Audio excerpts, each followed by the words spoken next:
अस्सलाम वालेकुम दोस्तों, कैसे हैं आप सब लोग। दोस्तों हमने स्मार्ट 9 को अनबॉक्स किया, उसके बाद है स्मार्ट 9 एचडी। दोस्तों ये फ़ोन आ गया, इसकी हम अनबॉक्सिंग शॉर्ट करके आपको समझा देंगे। तो स्मार्ट 9 एचडी जो है वो 26,000 रुपये की प्राइस में पाकिस्तान की मार्केट में लॉन्च कर दिया गया है।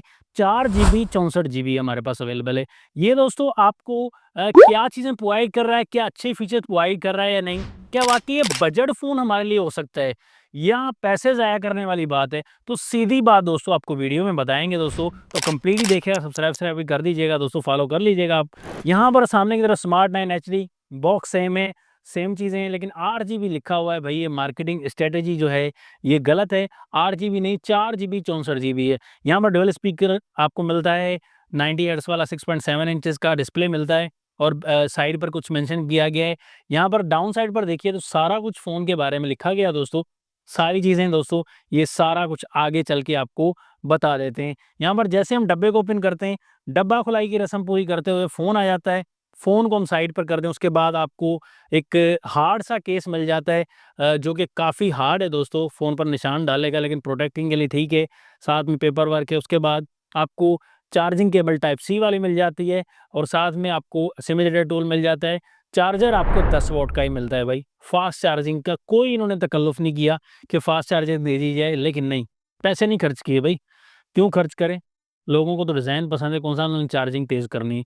यहाँ पर भाई जैसे हम फ़ोन की तरफ आते हैं, फ़ोन जो आपको लुक प्रोवाइड करता है वो same to same hot 50i वाला, स्मार्ट 9 वाला सेम लुक आपको मिलता है। और यहाँ पर कलर हमारे पास ग्रीन है और ये प्लास्टिक बॉडी दोस्तों पॉलीकार्बोनेट से बना हुआ है फ़ोन और सारा प्लास्टिक है।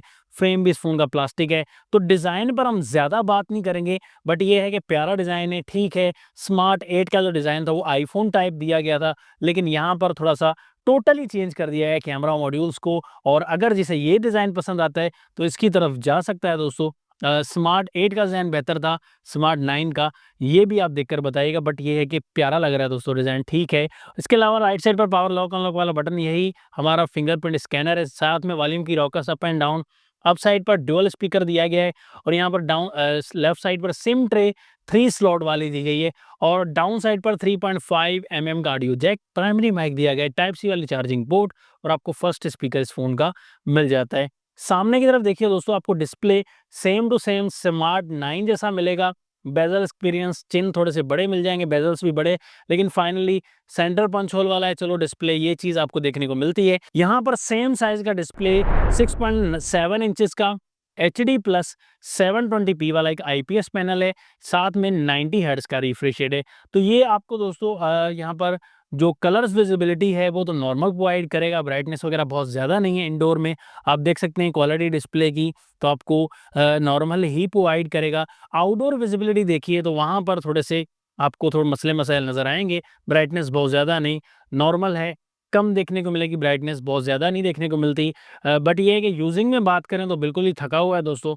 यहाँ पर नॉर्मल यूज़ करने में ही थक जाता है ये फ़ोन, मतलब कि काफ़ी लैग, हैंग की प्रॉब्लम मिल जाती है। यहाँ पर ये अभी तक कोई एप्लीकेशन इंस्टॉल नहीं की इसमें, लेकिन फिर भी ये फ़ोन दोस्तों आपको काफ़ी ज़्यादा लैगिंग करता हुआ दिखाई देगा, स्लो चलता हुआ दिखाई देगा, बड़ा स्लो है दोस्तों।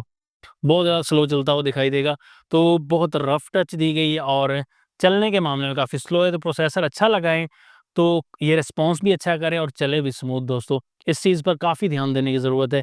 यहाँ पर देखिए एंड्रॉइड 14 के साथ ये मिलता है आपको, लेकिन गो एडिशन आपको देखने को मिलता है दोस्तों। फुल वर्ज़न देखने को नहीं मिला, स्मार्ट 9 में भी यही है। तो फुल वर्ज़न के लिए एप्लीकेशन थोड़ी-सी कम देखने को मिलेंगी। यहाँ पर आपको एक्सओएक्स 14.1 वर्ज़न मिलेगा।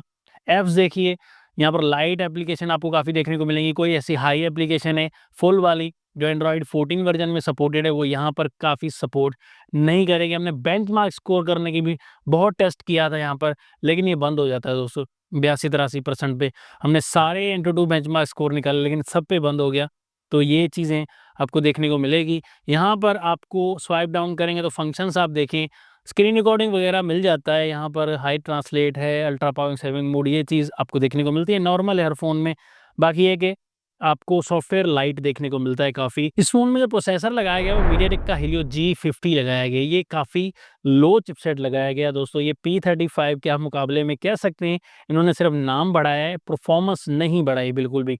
तो आप गेमिंग के बारे में बिल्कुल भी मत सोचिएगा कि आपको अच्छी गेमिंग प्रोवाइड करेगा ये फ़ोन। बिल्कुल नॉर्मल गेमिंग, थकी हुई गेमिंग आपको प्रोवाइड करेगा। ये चीज़ आपको देखने को मिलेगी दोस्तों।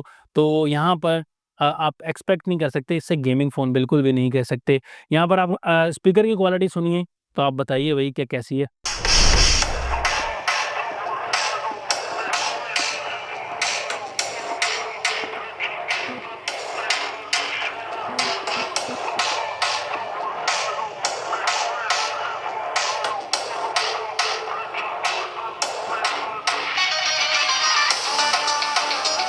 स्पीकर की क्वालिटी स्मार्ट 9 की तरह ही है, बिल्कुल आपको लो क्वालिटी देखने को मिलेगी और यहाँ पर बेस वगैरह कुछ भी नहीं मिलेगा।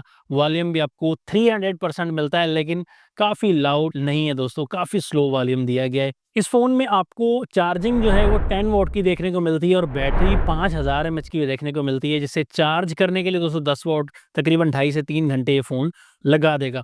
तो बैठे रहिए दोस्तों सिर्फ डिज़ाइन को देखकर, बाकी चार्जिंग में टाइम लगेगा। इस फ़ोन के बैक पर आपको 13 मेगापिक्सल का ड्यूल कैमरा, फ्रंट आपको 8 मेगापिक्सल की सेल्फी देखने को मिलेगी। यहाँ पर कुछ फीचर्स देख लेते हैं दोस्तों कि आपको कैसे देखने को मिलते हैं। यहाँ पर एआई कैम देखने को मिलेगा, वीडियो आप 1080p 30 एफपीएस में ओनली रिकॉर्ड कर पाएँगे।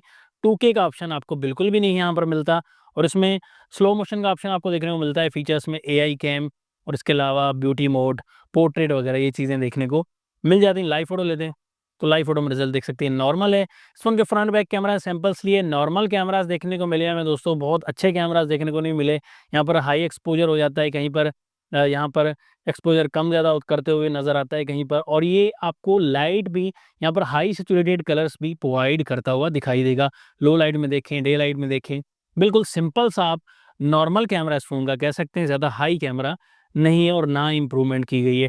यहाँ पर अगर देखिए वीडियो सैंपल्स में भी आपको ये फ़ोन थकाता हुआ नज़र आएगा। मतलब कैमराज़ के रिज़ल्ट बहुत ज़्यादा अच्छे नज़र नहीं आएँगे। बैक कैमरा के आप देखिए तो आपको डे लाइट में, लो लाइट में दोनों के सैंपल्स मौजूद हैं।